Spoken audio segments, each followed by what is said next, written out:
Getting back to one of our top stories today, Georgia's battle against separatists has drawn in Russia, and some are now warning that the fighting is approaching full-fledged war. It's one of the worst outbreaks of violence in a breakaway Georgian province in years now.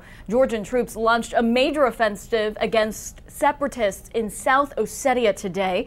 Now, Russia then sent tanks into the province, vowing to protect its peacekeepers there, as well as many South Ossetians, many of whom have Russian citizenship as well. Georgia calls it an invasion, accusing Russia of backing the rebels. It says Russian aircraft have bombed Georgian military air bases as well as targeted civilians. You know, fierce fighting also reported around the capital of South Ossetia. Now, separatist groups say that hundreds of civilians have been killed, and witnesses report seeing bodies in the streets and many buildings destroyed. Let's bring in CNN's Zain Verjee, who's joining us live from Washington with more reaction there. What is the U.S. saying about this, Zain, and why does the U.S. actually care about what's going on in Georgia?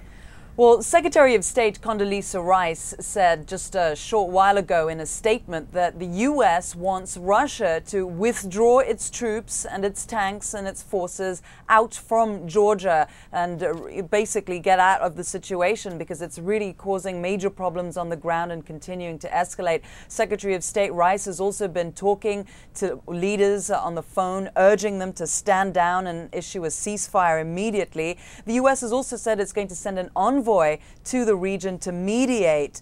The phones are being worked at the State Department all day. The Zalmay Khalilzad, the U.S. ambassador to the United Nations, is also saying that they're working on it there and trying to come up with some sort of resolution. But it is a difficult situation, Nicole. Is it a diplomatic dance? Because this is probably the first time we've heard about the situation in Georgia in some time now. Was the State Department fast to react, would you say?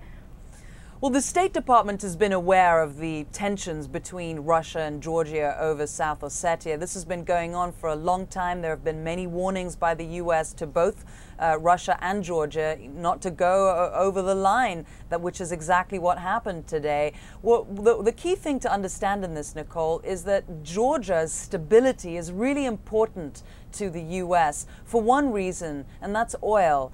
The issue is that there's a pipeline that goes from Azerbaijan through to Turkey, and it goes through Georgia. Something like more than 1% of the world's oil supply goes through Georgia. That means the U.S. doesn't have to depend on Russia and Iran, but Georgia's a really strategically critical place. And with the situation with the oil markets today, it becomes more and more important. Georgia also wants to be part of NATO, which is something that Washington's been pushing, and something that the Russians don't really like. So that's another sore point with the Russians. So basically, the points of contention are the ties with the West and the desire to join NATO. Right, exactly. The U.S. has really been looking to Georgia, supporting Georgia. President Bush has been complimenting Mikhail Saakashvili, the president, for democratic reforms and really want to bring it into NATO. Now, the Russians don't like that at all. They feel that this is their own backyard and they're being encircled by the West, and they feel threatened, and they want to maintain some kind of leverage over a former republic, a former Soviet republic like Georgia.